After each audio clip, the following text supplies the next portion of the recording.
on behalf of our trustees, our chairman, beloved pro-chairman, vice chairman, secretary, on behalf of entire family of R.P. Sarathi Institute of Technology and everyone present here, a special welcome to extend our heartfelt welcome to Justice Mr. Rama Subramaniam sir. Most welcome sir. It is my privilege and great pleasure to invite our trustees and chairman and dignitaries to honor our chief guest.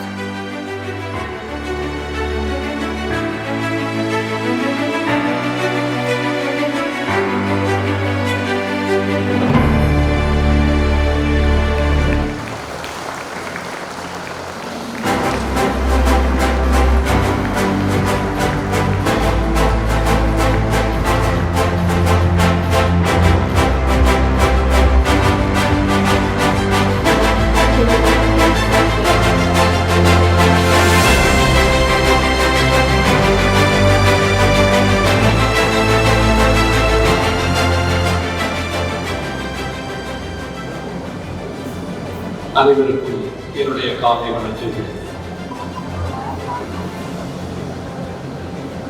எனக்கு ரொம்ப மகிழ்ச்சி என்ன என்றால், நாம் பார்த்த கல்லூரிகளிலேயே chairman கொஞ்சம் கண்டுபடுங்க, நான் சொல்லுங்க, நாம் பார்த்த கல்லூரிகளிலேயே சேர்மன் பிரின்சிபல் 2 பேருமே காலேஜில் படிக்கிற பிள்ளைகளை போல இருக்கிற ஒரே கல்லூரி இந்த கல்லூரி தான். அநேகமாக உங்களுடைய சேர்மனும் உங்களுடைய பிரின்சிபாலும் தெருவிலே இறங்கி நடந்து போனால் என்னப்பா என்ன படிக்கிற என்றுதான் கேட்பார்களே தவிர, ஒருவர் இந்த இன்ஜினியரிங் கல்லூரியின் முதல்வர் என்றோ இன்னொருவர் இந்த கல்லூரியின் சேர்மன் என்றோ யாரும் நினைக்க மாட்டார்கள். அவ்வளவு இளைஞர்களை கொண்ட ஒரு கல்லூரியாக இது இருக்கிறது.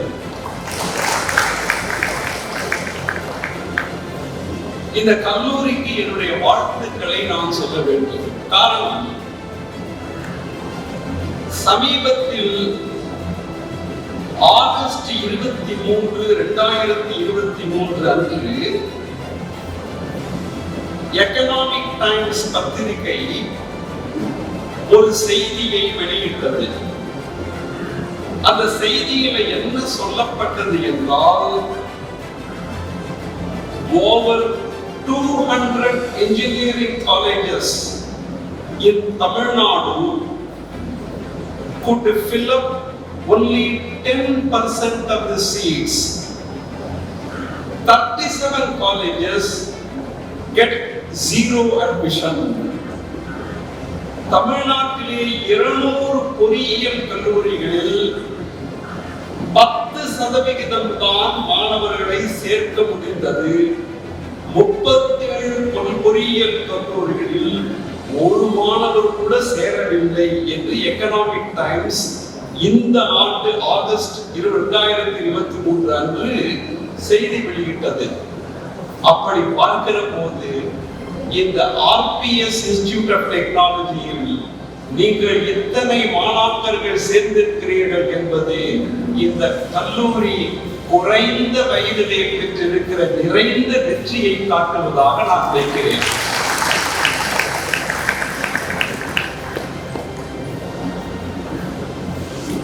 நான் 3 செய்திகளை மட்டும் உங்களுக்கு சொல்லுவதற்காக வந்திருக்கிறேன். I wish to convey only 3 ideas, suggestions, not advice to you. First idea என்ன என்றால், பெற்றோர்களும் மாணவர்களும் நீங்கள் இங்கே வந்திருக்கிறீர்கள். நீங்கள் கல்லூரிக்கு வந்திருப்பதற்கான முதல் நோக்கம் நன்றாக படிப்பது. அந்த அடிப்படை நோக்கத்திலே இருந்து மாறாமல் நீங்கள் எது வேண்டுமானாலும் செய்யுங்கள். ஆனால் படிப்பது என்கிற அடிப்படை நோக்கத்தை கைவிடாதீர்கள். கல்வி கரையில கற்பவர் நாள் சில என்று நம்முடைய முன்னோர்கள் சொன்னார்கள். கல்வி கரையில கற்பவர் நாள் சில என்றும், நம்ம படிப்புக்கு யாரை கடவுளாக வைத்திருக்கிறோம்? கலைவாணி சரஸ்வதி. அந்த கலைவாணி என்ன சொல்லுகிறார்கள்? கற்றது கைமண் அளவு, கல்லாவது உலகளவு என்று உற்ற கலைமடந்தை ஓதுகிறாள். கலைமடந்தை என்ன சொல்லுகிறாள்? அவள் படித்தது கைமண் அளவு, படிக்காதது உலகளவு என்று சொல்லுகிறாள். அப்ப நாம் எவ்வளவு படிக்க வேண்டும் என்று தெரிந்து கொள்ள வேண்டும். ஒரு சின்ன கதை சொல்லுகிறேன். காரணம், கதைகள் மூலம் வருகிற கருத்து நமக்கு எளிமையாக உள்ள போய் உட்கார்ந்து. ஒருவர் தன்னுடைய ஊரிலே இருந்து இன்னொரு ஊருக்கு போனார். போகிற வழியில ஒரு காடு. அந்த காட்டை தாண்டுகிற போது கொஞ்சம் இருட்டுகிறது, மாலை நேரம். அப்போ அங்கு ஒரு முனிவர் வந்தார். அந்த முனிவர் சொன்னார், அப்பா, நீ கொஞ்ச தூரம் போனால் ஒரு ஆற்றங்கரை வரும்.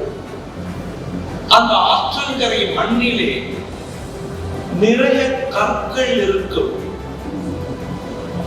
அப்பொழுது இருட்டு வந்துவிடும். ஒன்னால் முடிந்த அளவுக்கு கற்களை பொறுக்கிக் கொள். அடுத்த நாள் காலை வீட்டிலே போய் பார்த்தால் நீ பாதி மகிழ்ச்சி பாதி துன்பம் அடைவாய் என்று அவர் சொன்னார். அவன் ஒன்றும் புரியல. அது எப்படி பாதி மகிழ்ச்சி பாதி துன்பம் வரும் என்றால், அவர் சொன்னார், நீயாக தெரிந்து கொள் என்று அறிவித்தார். அதே மாதிரி அவன் போனான். கிட்டத்தட்ட 6:30 7 மணி ஒரு ஆற்றங்கரையை அடைந்தார். அந்த ஆற்றங்கரையில எக்கச்சக்கமாக கற்கள், கல். அந்த கல்லை குடிந்தவரை பொறுக்கி பையிலே போட்டு வீட்டுக்கு போய்விட்டான். அடுத்த நாள் காலை பொழுது விடிந்த பிறகு அந்த பையை திறந்து பார்த்தான். அந்த பையிலே இருந்த கற்கள் எல்லாம் மாணிக்க கற்கள். உடனே அவனுக்கு 50% மகிழ்ச்சி. அப்பா, இனாமாக இவ்வளவு மாணிக்கற்கள் எனக்கு கிடைத்ததே என்று மகிழ்ச்சி அடைந்தார். உடனே அவனுக்கு மீதி துன்பம் வந்துவிட்டது. இது மாணிக்கற்கள் என்று அந்த முனிவர் ஏற்கனவே சொல்லி இருந்தால் இன்னும் 2 பை நிறைய நிரப்பிக் கொண்டு வந்திருப்போமே, அவர் சொல்லாமல் விட்டு விட்டாரே என்று வருத்தப்பட்டான். அப்போதான் தெரிந்து கொண்டான், பாதி மகிழ்ச்சி பாதி துன்பம் வரும் என்பதை அப்பொழுது உணர்ந்து கொண்டார். அப்பொழுது முனிவர் மறுபடியும் அவன் வீட்டுக்கு வந்தார். அவர் சொன்னார், இதுல இருந்து நீ கற்றுக்கொள்ள வேண்டிய பாடம் என்ன தெரியுமா? உன்னுடைய வாழ்க்கை பயணத்திலே உன்னால் முடிந்தவரை நீ படித்துக் கொண்டே இரு.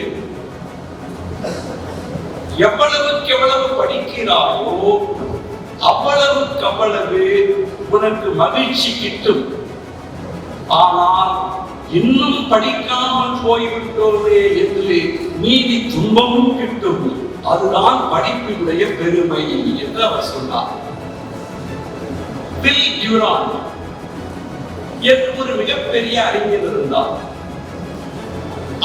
அவனுடைய மனைவியும் சேர்ந்து ஹிஸ்டரி ஆஃப் சிவிலைசேஷன் என்று 11 வால்யூம் புத்தகம் எழுதினார்கள். தி ஸ்டோரி ஆஃப் பிலாசபி என்று ஒரு புத்தகத்தை அந்த பில் டியூரான் எழுதினார். 90 வயதில் அந்த வில் டியூரான் சொன்னான், மக்களே, ஒரு விஷயத்தை நான் உங்களுக்கு சொல்ல வேண்டும். 60 years ago I knew everything. 60 ஆண்டுகளுக்கு முன்னால் எனக்கு எல்லாம் தெரியும். Today I know nothing. இன்று எனக்கு ஒன்றும் தெரியாது. For education is the progressive discovery of one's own ignorance என்று சொன்னார். படிப்பு என்பதுதான், அறிவு என்பது நம்முடைய அறியாமையை தினந்தோறும் நமக்கு காட்டிக் கொண்டிருக்கிறது என்று வில் டியூரான் சொன்னார். அதைத்தான் திருவள்ளுவர் அறிதோறும் அறியாமை கண்டற்றார். நாம் ஒவ்வொன்றை படிக்கிற போதும் நாம் இன்னும் எத்தனை விஷயங்களை படிக்காமல் இருக்கிறோம் என்கிற பாடத்தை நாம் கற்றுக்கொள்கிறோம். ஆல்பர்ட் ஐன்ஸ்டீன் சொன்னார், விஞ்ஞானத்தில் ஒரு கதவை நாம் திறக்கிற போது இன்னும் திறக்கப்படாத 100 கதவுகளை காண்கிறேன். அறிவு என்பது நம்முடைய அறியாமையை வெளிச்சம் போட்டு காட்டுகிறது என்று சொன்னார். அதனால நான் உங்களுக்கு சொல்லுகிற முதல் ஐடியா, முதல் சஜஷன் என்னவென்றால், எது உங்கள் கையிலே கிடைக்கிறதோ அதை படியுங்கள். கண்டதை படிக்க பண்டிதன் ஆவார் என்பது தமிழ் பழமொழி. எனவே அறிவு அற்றம் காக்கும் கருவி. அறிவை போன்ற ஒரு மிகப்பெரிய ஆயுதம் இந்த உலகத்தில் இல்லை. அந்த அறிவை பெறுவதற்கான வழி படிப்பு. எனவே எது கிடைத்தாலும் பொழுதை வீணாக போக்காமல் பொழுதை படிப்பதிலே செலவிடுங்கள். இதுதான் நான் உங்களுக்கு சொல்ல விரும்புகிற முதல் ஐடியா. நான் உங்களுக்கு சொல்ல விரும்புகிற இரண்டாவது ஐடியா, வாழ்க்கையிலே வெற்றி பெற வேண்டும், சாதிக்க வேண்டும் என்கிற நெருப்பை உங்களுடைய இதயத்திற்குள்ளே ஏற்றிக் கொள்ளுங்கள். நாம் எல்லாம் ஒரு நிகழ்ச்சியை தொடங்குகிற போது விளக்கு ஏற்றுகிறோம். அந்த விளக்கு ஏற்றுவதற்கு காரணம் தமசோமா ஜோதிர்கமய மிருத்யோர்மா அமிர்தம் கமய. அறியாமையிலே இருந்து அறிவுக்கு என்னை அழைத்து போ, இருட்டிலே இருந்து வெளிச்சத்திற்கு என்னை அழைத்து போ என்பதற்கு சிம்பாலிக்காக நாம் விளக்கை ஏற்றுகிறோம். மாணாக்கர்களாகிய நீங்கள் என்ன செய்ய வேண்டுமானால், இன்றைக்கு வாழ்க்கையிலே சாதிக்க பிறந்தவர்கள் நாம், சாதிக்க வேண்டும் என்கிற ஒரு லட்சிய வெறியாகிய நெருப்பை, விளக்கை உங்கள் இதயத்திலே நீங்கள் ஏற்றிக் கொள்ளுங்கள். இதான் நான் சொல்ல வந்த இரண்டாவது ஐடியா. ஏன் இந்த நெருப்பை ஏற்றுக்கொள்ள வேண்டும் என்பதற்கு உங்களுக்கு ஒரு உதாரணத்தை நான் கதையாக சொல்லுகிறேன். இன்றைக்கு இருக்கிற உலகம், it is a very tough competitive world. போட்டியிலே வளர்ந்து கொண்டிருக்கிற, முன்னேறி கொண்டிருக்கிற உலகம் இந்த உலகம். இந்தியா சந்திரயான் 3 அனுப்பினால் ரஷ்யா இன்னொன்றை அனுப்புகிறது. உலக நாடுகளே போட்டி போட்டுக் கொண்டு இயக்கிக் கொண்டிருக்கிற வேளையில் தனிப்பட்ட நபர்களுடைய போட்டி என்பது இன்றைய காலகட்டத்தில் தவிர்க்க முடியாத ஒரு செய்தி. இந்த போட்டியை நீங்கள் சாதிக்க வேண்டும் என்கிற லட்சிய வெறியினால் மட்டும்தான் சமாளிக்க முடியும். ஒரு அமெரிக்காக்காரனும் ஒரு ஜப்பான்காரனும் ஒரு முறை காட்டிலே போய் கொண்டிருந்தார்கள். ஜப்பான்காரர்கள் உங்களுக்கு தெரியும், குள்ளமாக, ஓரளவுக்கு ஒடிசலான தேகத்தோடு இருப்பார்கள். திடீரென்று எதிரிலே ஒரு புலி ஒரு டைகர் பசியோடு வந்து விட்டது. அந்த டைகரை பார்த்த உடனே இந்த அமெரிக்காக்காரனும் ஜப்பான்காரனும் பயந்து போனான். அந்த உடனே ஜப்பான்காரன் என்ன செய்தான், தான் போட்டுக் கொண்டிருந்த லெதர் ஷூவை கழட்டி விட்டு ஒரு ஸ்போர்ட்ஸ் ஷூவை எடுத்து மாட்டிக்கொண்டான். உடனே இந்த அமெரிக்கன் கேட்டான், ஏப்பா ஸ்போர்ட்ஸ் ஷூ போட்டுக் கொள்ளுவதன் மூலம் நீ இந்த புலியை விட வேகமாக ஓட முடியுமா என்று கேட்டான். அப்ப அந்த ஜப்பான்காரன் சொன்னான், புலியை விட வேகமாக ஓடுவது என்னுடைய நோக்கம் அல்ல, உன்னை விட வேகமாக ஓடுவதுதான் என்னுடைய நோக்கம் என்று சொன்னார்.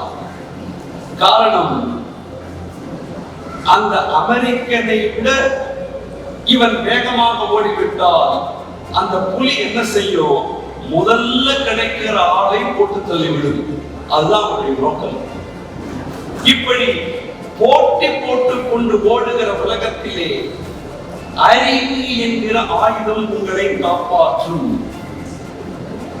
நான் 3 ஆண்டுகளுக்கு முன்னால், நீங்கள் பெற்றோர்கள் எல்லாம் இங்கே வந்திருக்கிறீர்கள், பெரும் கனவுகளோடு உங்கள் குழந்தைகளை இந்த கல்லூரியிலே சேர்த்திருக்கிறீர்கள். இந்த பெற்றோர்களுக்கும் பிள்ளைகளுக்கும் நான் ஒரு செய்தியை சொல்ல வேண்டும். காசி நகரத்திற்கு 3 ஆண்டுகளுக்கு முன்னால் நான் போயிருந்தேன்.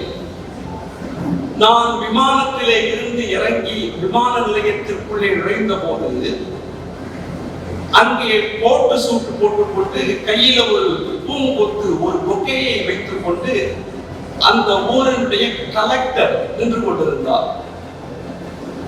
டிஸ்ட்ரிக்ட் கலெக்டர் எங்கள் பூங்கத்தை கொடுத்து வெல்கம் டு வாரணாசி சார் என்று சொல்லிவிட்டு உடனே வணக்கம் சார் என்றார். எனக்கு ஒரே மகிழ்ச்சி. நான் கேட்டேன், நீங்க தமிழ்நாடா என்று. ஆமாம் சார் என்றார். உங்களுடைய பெயர் என்ன என்று கேட்டேன். மணிகண்டன் IAS என்று சொன்னார். நான் ரொம்ப மகிழ்ச்சி. அவருடைய குடும்பத்தை பற்றி விசாரித்தேன். இங்க இருக்கிற பெற்றோர்களும் பிள்ளைகளும் தெரிந்து கொள்ள வேண்டும். அவரை கேட்டேன், உங்க அம்மா அப்பா எங்கே இருக்கிறார்கள் என்று. அவர்கள் நெய்வேலிக்கு பக்கத்திலே ஒரு கிராமத்திலே இருக்கிறார்கள் என்றார். உடனே நான் கேட்டேன், நீங்கள் இந்த மாவட்டத்தினுடைய கலெக்டராக இருக்கிறீர்களே, உங்களுடைய அம்மா அப்பா இங்கே வந்தார்களா என்று கேட்டேன். அவர் சொன்னார், என்னுடைய அப்பா நெய்வேலி நிலக்கரி சுரங்கத்திலே ஒரு கான்ட்ராக்ட் தொழிலாளியாக இருக்கிறார். என்னுடைய அம்மா ஒரு கூலி தொழிலாளி. அவர்கள் ரயில் வண்டியிலேயே பயணம் செய்தது கிடையாது என்று அந்த IAS ஆபீசர் சொன்னார். அப்ப எப்படிப்பட்ட சாதனையை ஒரு கூலி தொழிலாளி, ஒரு கான்ட்ராக்ட் தொழிலாளருடைய மகன் நிறைவேற்றி காட்டி இருக்கிறார் என்று பாருங்கள். இப்படிப்பட்ட வெற்றியை நாம் பெற வேண்டும் என்கிற உணர்ச்சியை இன்றைக்கு நீங்கள் உள்ளத்திலே ஒரு விளக்காக ஏற்றுக்கொள்ள வேண்டும். வெற்றி பெற வேண்டும் என்று நாம் சொல்லுகிற போதே வெற்றிக்கும் உங்களுடைய மார்க் ஷீட்டுக்கும் ஏதாவது சம்பந்தம் இருக்கிறதா என்பதை நீங்கள் நினைக்க வேண்டும். Success does not always have a correlation to the marks secured by you. நீங்கள் படிப்பிலே பெற்றிருக்கிற மதிப்பெண்களுக்கும் வாழ்க்கையிலே பெறுகிற வெற்றிக்கும் எப்போதும் சம்பந்தம் இருக்க வேண்டிய அவசியம் இல்லை என்பதை தெரிந்து கொள்ளுங்கள். நான் வேடிக்கையாக சொல்லுவேன், 10ஆம் வகுப்பு 12ஆம் வகுப்பு படிக்கிற போது மாணவர்களை 3 பிரிவாக பிரிக்கலாம். முதலாவது ரகம் மாணவர்கள் முதல் வரிசையிலே உட்கார்ந்திருப்பார்கள். 2வது ரகம் மாணவர்கள் இடை வரிசைகளிலே உட்கார்ந்திருப்பார்கள். 3வது வகையான மாணவர்கள் கடைசி வரியிலே உட்கார்ந்து கொண்டு கொஞ்சம் ஜாலியாக இருப்பார்கள். இந்த முதல் வரிசையில் இருக்கிற மாணவர்கள் எல்லா படிப்பிலேயும் 100க்கு 100 வாங்கியே தீருவது என்ற பிடிவாதத்தோடு இருப்பார்கள். இந்த இடையிலே இருக்கிற மாணவர்கள் கொஞ்சம் முயற்சிப்பார்கள். மூன்றாவதாக இருக்கிற மாணவர்கள் வாழ்க்கையை நன்றாக அனுபவிப்பார்கள்.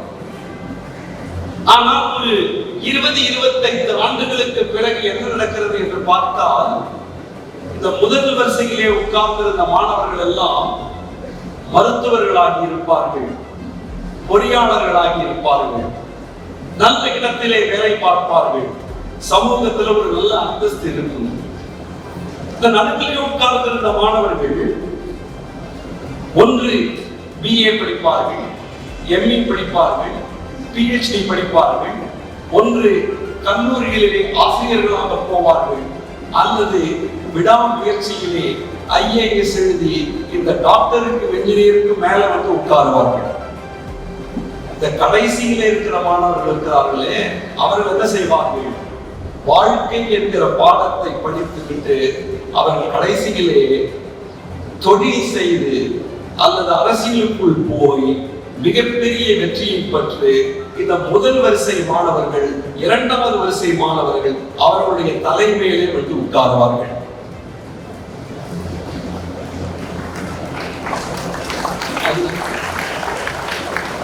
அதனால எல்லா மாணவர்களும் முதல் வரிசையில் இருக்கிற மாணவர்களும் பின்னால போங்கள் என்று நான் சொல்லவில்லை.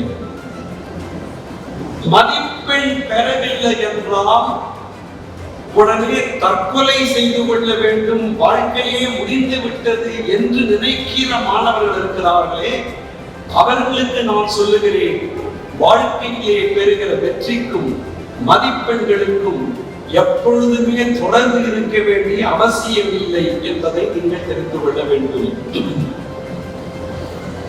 இன்னொரு செய்தி, வாழ்க்கையிலே வெற்றி பெற்றவர்கள் அனைவரும் ஏதோ ஒரு காலகட்டத்திலே மிகப்பெரிய தோல்விகளை சந்தித்து விட்டுத்தான் வெற்றியை சந்தித்திருக்கிறார்கள் என்கிற எண்ணத்தை நீங்கள் வளர்த்துக் கொள்ள வேண்டும்.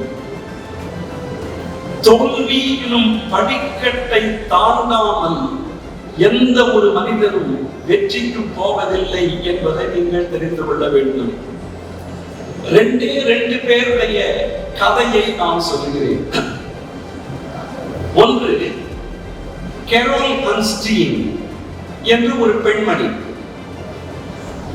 அந்த பெண்மணி யார் என்றால், கெரோல் கன்ஸ்டீன் என்கிற அந்த பெண்மணி ஜூலை 1, 2009 ஆண்டில் அமெரிக்காவில் இருக்கிற ஜார்ஜியா மாகாணத்தில், அந்த ஜார்ஜியா மாகாணத்தினுடைய உச்ச நீதிமன்றம், the Supreme Court of Georgia, அதனுடைய Chief Justice ஆக பதவியேற்றுக் கொண்டார்கள். The Chief Justice of the Supreme Court of Georgia, அந்த கெரோல் கன்ஸ்டீன் பதவியேற்றுக் கொண்டார். அதில் என்ன சிறப்பு என்றால், அவருடைய வாழ்க்கை குறிப்பை நீங்கள் பார்த்தீர்கள் என்றால், அந்த பெண் தன்னுடைய 2வது வயதில், when she was 2 years old, அவளுக்கு போலியோ நோய் தாக்கியது. அந்த பெண்ணுக்கு 7 வயது ஆகிற போது அந்த பெண்ணுடைய காலில் கேன்சர் இருப்பது கண்டுபிடிக்கப்பட்டது. அந்த பெண்ணுக்கு 13 வயதாகிற போது அந்த பெண்ணினுடைய அம்மாவும் அப்பாவும் விவாகரத்து பெற்றார்கள். அந்த பெண்ணுக்கு 17 வயதாகிற போது அந்த பெண்ணினுடைய அம்மா இறந்து போனாள். எனவே அந்த பெண்ணோட அப்பா சொன்னார், பள்ளி படிப்பை தாண்டி உன்னை நான் படிக்க வைக்க மாட்டேன், திருமணம் செய்து கொள் என்று சொல்லி, அமெரிக்காவில் நடந்த நிகழ்ச்சியை நான் சொல்லுகிறேன். 19 வயதிலே அந்த பெண்ணுக்கு திருமணம் செய்து வைத்து 21 வயதிலே அந்த பெண் ஒரு குழந்தையை பெற்றாள். குழந்தையை பெற்றவுடன் அந்த பெண்ணுடைய காலில் இருந்த கேன்சர் நோய் முற்றியது. அந்த பெண்ணுடைய கணவர் அவரை விவாகரத்து செய்தார். அதற்கு பிறகு மருத்துவரிடம் போன போது அந்த பெண்ணினுடைய காலில் புற்றுநோய் முற்றி போன காரணத்தினாலே வலது கால் முழங்காலுக்கு கீழே வெட்டி எடுக்கப்பட்டது. நீங்கள் இந்த பெண்ணுடைய வாழ்க்கையை பாருங்கள். 2வது வயதிலே போலியோ நோய், 7வது வயதில் புற்றுநோய், 13வது வயதில் தாய் தந்தை விவாகரத்து, 17வது வயதில் தாயினுடைய மரணம், 19வது வயதில் திருமணம், 21வது வயதில் குழந்தை, 22வது வயதில் விவாகரத்து, 24வது வயதில் கால் முழங்காலுக்கு கீழே வெட்டி எடுக்கப்படுகிறது. அப்படி வெட்டி எடுக்கப்பட்ட போது அந்த மருத்துவர் சொன்னார், இந்த மாநிலம் ஊனமுற்றவர்களுக்காக சில சலுகைகளை கொடுக்கிறது. நீங்கள் கல்லூரி படிப்பு படிக்க வேண்டுமானால் உங்களுக்கு அரசாங்கத்தினுடைய உதவி பணம் கிடைக்கும், உடல் ஊனமுற்ற காரணத்தினால் என்று அந்த மருத்துவர் சொன்னார். உடனே அந்த உதவித்தொகையை பெற்றுக்கொண்டு அந்த பெண் கல்லூரிக்கு போக தொடங்கினாள். தன்னுடைய குழந்தையை பள்ளிக்கு அனுப்பினாள். கல்லூரி படிப்பை முடித்தாள். பிறகு சட்டப்படிப்பை முடித்தாள். 1984 வழக்கறிஞராக பதிவு செய்து கொண்டார். 1992 அந்த மாநிலத்தினுடைய முதல் பெண் நீதிபதியாக நியமிக்கப்பட்டாள். அவள் நீதிபதியாக நியமிக்கப்படுகிற போது அவளை இன்டர்வியூ செய்தவர்கள் கேலி செய்தார்கள். ஒரு பெண் இந்த தொழிலை சாதிக்க முடியுமா, நீ எப்படி நீதிபதியாக ஆசைப்படுகிறாய் என்று கேட்டாள். அந்த தடைகளை உடைத்திருந்து 1992 அவள் நீதிபதியாகி படிப்படியாக வளர்ந்து 2009ஆம் ஆண்டு அந்த மாநிலத்தின் உச்ச நீதிமன்றத்தின் தலைமை நீதிபதியாக அந்த பெண் உருவெடுத்தாள். இது போன்ற தடை கற்களை எப்படி வெற்றிக்கான படிக்கட்டுகளாக மாற்ற முடியும் என்பதை நீங்கள் தெரிந்து கொள்ள வேண்டும்.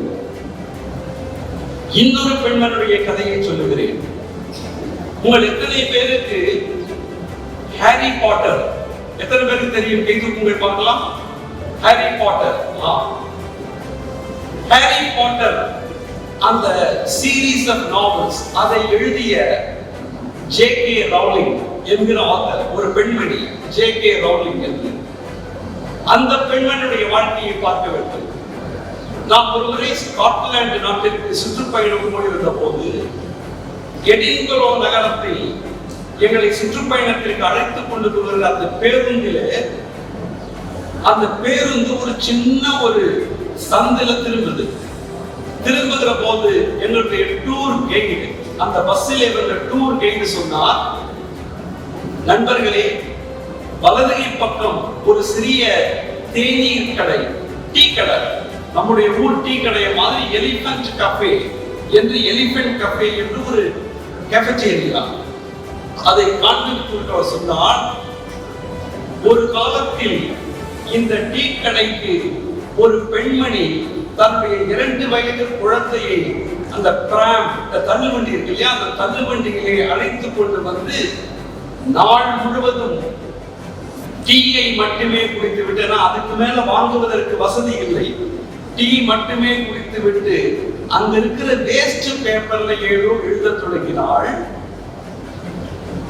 அப்படி எழுதப்பட்டதுதான் ஹாரி பாட்டருடைய முதல் சீரீஸ் என்று அவர் சொல்லிவிட்டு அந்த பேருந்து, டூரிஸ்ட் பேருந்து அந்த எடின்பரோ நகரத்தினுடைய மிக பிரதான வீதிக்கு வந்த போது அங்க இருக்கிற ஒரு ஸ்டார் ஹோட்டலை காண்பித்து விட்டு சொன்னார், எந்த பெண்மணி காசு இல்லாமல் பசியை தீர்த்து கொள்ளுவதற்கு கூட வருமானம் இல்லாமல் ஒரு டீ கடையிலே உட்கார்ந்து வேஸ்ட் பேப்பர்ல ஹாரி பாட்டர் புத்தகத்தின் முதல் பகுதியை எழுதினாலோ, அதே பெண்மணி ஹாரி பாட்டர் புத்தகத்தினுடைய கடைசி பாட்ட இந்த உலகத்தின் மிக காஸ்ட்லியஸ்ட் ஹோட்டல், அதுல 1 மாதம் தங்கி இருந்தவர்கள் 7வது பகுதியை எழுதினார்கள் என்று அந்த டூரிஸ்ட் கைடு சொன்னார்.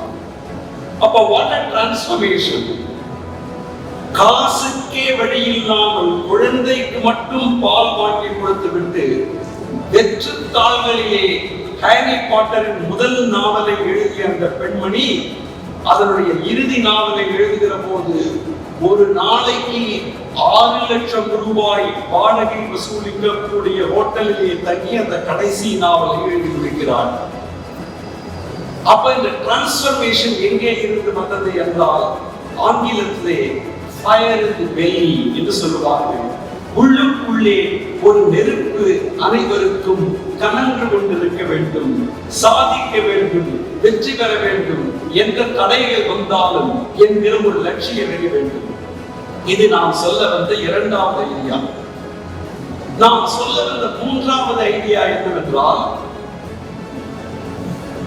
வெற்றிதான் வாழ்க்கையிலே எல்லாம் என்கிற எண்ணத்தையும் நீங்கள் வைத்துக் கொள்ளக்கூடாது. வெற்றியை தாண்டி மனிதாபிமானம், மனித விழுமியங்கள், ஹியூமன் வேல்யூஸ் என்பது ரொம்ப முக்கியம் என்பதை நீங்கள் தெரிந்து கொள்ள வேண்டும். இன்றைக்கெல்லாம் நாம் அமெரிக்காவை நோக்கி நம்முடைய மாணவர்கள் படையெடுக்கிறார்கள், பணம் சம்பாதிக்க முடியும் என்கிற காரணத்திற்காக. ஆனால் அமெரிக்காவிலே அமெரிக்கர்கள் பணம் சம்பாதிப்பதற்கும் அமெரிக்காவிலே இந்தியர்கள் பணம் சம்பாதிப்பதற்கும் ஒரு மிகப்பெரிய வேறுபாடு இருக்கிறது என்பதற்கு இன்னொரு கதையை நான் சொல்லுகிறேன். 2011ஆம் ஆண்டு ஏப்ரல் மாதம் ஒரு நாள் அமெரிக்காவின் ஒரு குறிப்பிட்ட நகரத்தில் திடீரென்று மாலை ஒரு 6 மணிக்கு பவர் கட். அமெரிக்கர்களுக்கு பவர் கட் என்பது அவ்வளவு பழக்கமில்லாத ஒன்று. நமக்கெல்லாம் பவர் கட்டிலேயே பிறந்து பவர் கட்டிலேயே வளர்ந்து இது மாதிரி யாராவது பேப்பர் கொடுத்தால் அதை விசிறியால் வைத்துக் கொண்டே இவருடைய மாணவர்கள் பல பேர் விசிறியா அது போல் வாழ்ந்து பழக்கப்பட்டு விட்ட காரணத்தால் நம்மை அது பாதிப்பது இல்லை. ஆனால் அவர்களை அது பாதிக்கும். மாலை 6 மணிக்கு பவர் கட்டு வந்தவுடனே 110வது மாடியிலே வேலை செய்யும் அலுவலகத்திலே வேலை செய்பவனால லிப்ட் இயங்கவில்லை. ரோடில் டிராம், ட்ரெயின், பஸ் எதுவும் ஓடவில்லை. கார்களை எடுத்துக்கொண்டு வெகு தூரம் போக முடியாது. காரணம், பெட்ரோல் பங்க்ல கரண்ட் இல்லை. ஆனால் 8 மணிக்கு இரவு உணவு சாப்பிட வேண்டும். அதனால எல்லாரும் அந்த ஏரியாவில் இருக்கிற அருகாமையிலே இருக்கிற ரெஸ்டாரண்ட், ஹோட்டல்ஸ்க்கு போகிறார்கள். அப்பொழுது ஹோட்டல்காரர்கள் எல்லாம் இன்றைக்கு நமக்கு கிடைத்தது ஒரு வேட்டை என்று எண்ணி 10 ரூபாய் விற்க வேண்டிய ஒரு காபியை 100 ரூபாய்க்கு விற்கிறார். ஏன்னா ஒரே நாளிலே எக்கச்சக்கமாக லாபம் சம்பாதிக்க வேண்டும், ஒரு பவர் கட்டை வைத்துக் கொண்டு பணம் பண்ண வேண்டும் என்று அந்த ஹோட்டல்காரர்கள் முடிவு செய்கிறார்கள். ஆனால் அடுத்த நாள் காலை அந்த ஊரின் மிகப்பெரிய நியூஸ் பேப்பர்ல ஒரு அற்புதமான நியூஸ் ஐட்டம் வந்தது. என்ன நியூஸ் ஐட்டம் என்றால், நேற்று நம்முடைய நாட்டு மக்கள், ஹோட்டல் நடத்துகிற நம்முடைய நாட்டு மக்கள் பவர் கட்டை சாதகமாக வைத்துக் கொண்டு கொள்ளையடித்தார்கள். நல்ல வேளையாக இந்த ஊரிலே 3 ஹோட்டல்களிலே மட்டும் பவர் கட்டின் காரணமாக யார் வந்தாலும் இலவசமாக உணவு கொடுத்தார்கள். அந்த உணவை கொடுத்தது இந்தியாவிலே இருந்து இங்கு பிழைக்க வந்தவர்கள் என்று எழுதியிருந்தார்கள். எனவே வெற்றிதான் வாழ்க்கையின் இறுதி என்று நினைக்காமல் ஹியூமன் வேல்யூஸ், மனித வளத்தினுடைய மனித விழுமியங்களை நாம் நினைக்க வேண்டும். இது கடைசியாக இன்னும் ஒரே ஒரு கதையை சொல்லி என்னுடைய உரையை நான் நிறைவு செய்கிறேன். ஹோவர்ட் கெல்லி என்பவன் ஒரு மிகப்பெரிய ஒரு டாக்டர். அவனுடைய hospital one of the most famous hospitals. அந்த ஹோவர்ட் கெல்லி தன்னுடைய சிறு வயதிலே அவனுடைய அப்பா அம்மா ரொம்ப பெரிய வேலையில் இல்லை, ரொம்ப ஏழை குடும்பத்திலே பிறந்தவர். அதனால அவனை பள்ளிக்கூடத்தில் அனுப்பி பணம் கட்டி படிக்க வைப்பதற்கு வசதி அவ்வளவாக இல்லை. எனவே அந்த மாணவன் என்ன செய்தான், ஏழாம் வகுப்பு படிக்கிற போதே பக்கத்து வீட்டுல இருக்கிற அந்த நைபர்ஹுட், அந்த ஏரியாவில் இருக்கிற வீடுகளுக்கு நியூஸ் பேப்பர் விநியோகம் செய்வது, பால் பாக்கெட் விநியோகம் செய்வது, அதன் மூலம் வருகிற ஒரு சின்ன சொற்ப தொகையை வைத்துக் கொண்டு பள்ளிக்கூடத்திற்கு பணம் கட்டி அவர் படிக்க தொடங்கினார். ஒரு நாள் அவருக்கு ரொம்ப பசி. ஒரு வீட்டு கதவை தட்டினார். அந்த வீட்டில இருந்து ஒரு 13 வயது ஒரு பெண் வெளியே வந்தாள். இவன் எனக்கு பசிக்கிறது, ஒரு ரொட்டி கிடைக்குமா என்று கேட்க நினைத்தான். ஆனா அந்த பெண் ஒரு சின்ன பெண், 13 வயது பெண், தன்னுடைய வயது. அதனால அவர்கிட்ட போய் கேட்பதற்கு அவமானப்பட்டு கொஞ்சம் தண்ணீர் கொடுங்கள் என்று கேட்டான். உடனே அந்த பெண் உள்ளே போய் ஒரு கோப்பையில ஒரு பால் கொண்டு கொடுத்தான். அந்த பாலை வாங்கி குடித்து விட்டு அந்த ஹோவர்ட் கெல்லி கேட்டான், how much should I pay for this? எவ்வளவு நான் இதற்கு பணம் கொடுக்க வேண்டும் என்று கேட்டான். அவங்ககிட்ட பணம் இல்லை, சும்மா கேட்டான், ஏன்னா சுயமரியாதை. அப்படி கேட்ட உடனே அந்த பெண் சொன்னாள், நான் பால் வியாபாரம் செய்யவில்லை, உன்னுடைய கண்களிலே பசியை பார்த்தேன், அதனால நான் இந்த பாலை கொடுத்தேன், பணத்தை பற்றி கவலைப்படாதே, பசியாரி மகிழ்ச்சியாக இது என்று சொல்லி அழைக்கப்பட்டார். ஒரு 40 வருடங்கள் உருண்டோடின ஹோவர்ட் கெல்லி மிகப்பெரிய மருத்துவரானான், மிகப்பெரிய மருத்துவமனையை கட்டினான். ஒரு நாள் அவருடைய கூட வேலை செய்கிற மருத்துவர்கள் எல்லாம் வந்து சொன்னார்கள், ஐயா, we have a very complicated case, அதை நீங்கள் வந்து பார்க்க வேண்டும் என்று சொன்னார்கள். போய் பார்த்தான். ரொம்ப மல்டிபிள் ஆர்கன் ப்ராப்ளம். அதற்கு சிகிச்சை செய்ய வேண்டுமானால் பல கோடிக்கணக்காக பணம் வாங்க வேண்டும். என்ன செய்வது என்று பார்த்த போது திடீரென்று அந்த பெண்மணியுடைய கேஸ் ஷீட்டை பார்த்து விட்டு அந்த ஹோவர்ட் கெல்லி அந்த பெண்மணியை கேட்டான், ஏமா நீங்கள் எந்த ஊரை சேர்ந்தவர் என்று. அவள் சொன்னாள். எந்த ஏரியாவை சேர்ந்தவள்? அவள் சொன்னாள். எந்த தெருவை சேர்ந்தவள்? அவள் சொன்னாள். எந்த கதவு எண்? அவள் சொன்னாள். அந்த வீட்டில் எத்தனை வருடமாக இருந்தீர்கள் என்று கேட்டான். நான் பிறந்ததிலே இருந்து அந்த வீட்டில் தான் இருந்தேன் என்று சொன்னாள். ஹோவர்ட் கெல்லி ஒன்றும் சொல்லவில்லை, திரும்ப போய்விட்டார். எல்லா மருத்துவர்களையும் அழைத்தார். அந்த பெண்மணிக்கு எல்லா சிகிச்சையும் கொடுங்கள் என்று சொன்னார். Don't worry about the cost, பணத்தை பற்றி கவலைப்படாதீர்கள். உடனே அவளுக்கு நன்றாக சிகிச்சை அளிக்கப்பட்டது. அவள் உடம்பு நன்றாக தேறி வீட்டிற்கு கிளம்ப வேண்டிய நேரம் வந்தது. அப்போது அந்த நர்சிங் சூப்பரிண்டெண்டன்ட் ஹாஸ்பிட்டல் பில் ஒரு பெரிய பஞ்ச் எடுத்துக்கொண்டு வந்தாள். அதை பார்த்த உடனே அந்த பெண்மணிக்கு தலை சுத்தல் வந்து விட்டது. இவ்வளவு பெரிய பில்லை நாம் எப்படி கொடுப்போம் என்று. உடனே அந்த மெடிக்கல் சூப்பரிண்டெண்டன்ட் சொன்னார், அம்மா, இந்த பில்லின் ஓரத்திலே எங்களுடைய டாக்டர் ஹோவர்ட் கெல்லி ஏதோ எழுதி இருக்கிறார், அதை உங்களை மட்டும்தான் படிக்க வேண்டும் என்று சொல்லி இருக்கிறார் என்று சொன்னார். உடனே அந்த பெண்மணி அதை திருப்பி பார்த்தார்.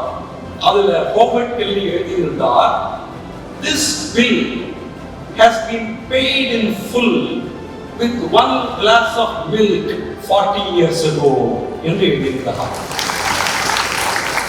இந்த பில்லுக்கான முழு தொகையும் 40 ஆண்டுகளுக்கு முன்னால் ஒரு கோப்பை பாலின் மூலம் ஏற்கனவே செலுத்தப்பட்டு விட்டது என்று டாக்டர் ஹோவர்ட் கெல்லி எழுதியிருந்தார். அதனால் படிப்பு என்பது நமக்கு நல்லொழுக்கத்தையும் மனிதாபிமானத்தையும் கொடுக்க வேண்டும் என்கிற 3வது செய்தியை நான் உங்களுக்கு சொல்லி, நீங்கள் அனைவரும் வாழ்க்கையிலே வெற்றி பெற வேண்டும், மிகப்பெரிய பொறியாளர்களாகவும் மிகப்பெரிய தொழில் வல்லுநர்களாகவும் ஆக வேண்டும். ஆனால் இவற்றுக்கு அடிப்படையாக நீங்கள் எல்லாம் வீட்டிற்கு நல்ல பிள்ளைகளாக வேண்டும், நாட்டிற்கு நல்ல குடிமகன்களாக வேண்டும், இந்த சமூகத்திற்கு நல்ல பயனுள்ள மக்களாக வாழ வேண்டும் என்று வாழ்த்தி நன்றியோடு விடைபெறுகிறேன்.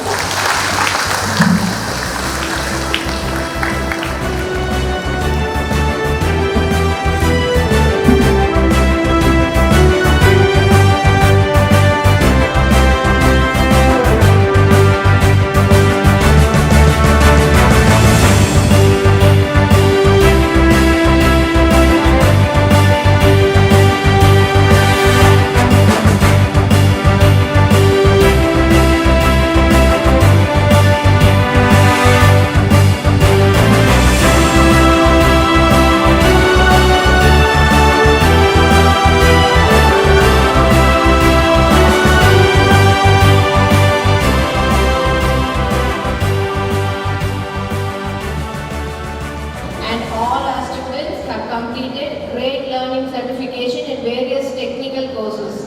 நம்ம குழந்தைங்க எல்லாருமே ஃபர்ஸ்ட் இயர் உள்ளார வர்றதுக்கு முன்னாடியே கிரேட் லேர்னிங்ங்கிற ஒரு ஆன்லைன் கோர்ஸ் மூலமா சர்டிஃபிகேட் வாங்கியிருக்காங்க. So the first name I'd like to call is Dhanush Priyati. இந்த பொண்ணு 400 சர்டிஃபிகேட் வாங்கியிருக்காங்க. காலேஜ் ஜாயின் பண்ணி ஒரு மாசம் கூட இல்லை, இன்னும் காலேஜ்குள்ளாரியே வரல, 400 சர்டிஃபிகேட் வாங்கியிருக்காங்க. Dhanush பிரியாட்டி, a big round of applause for her.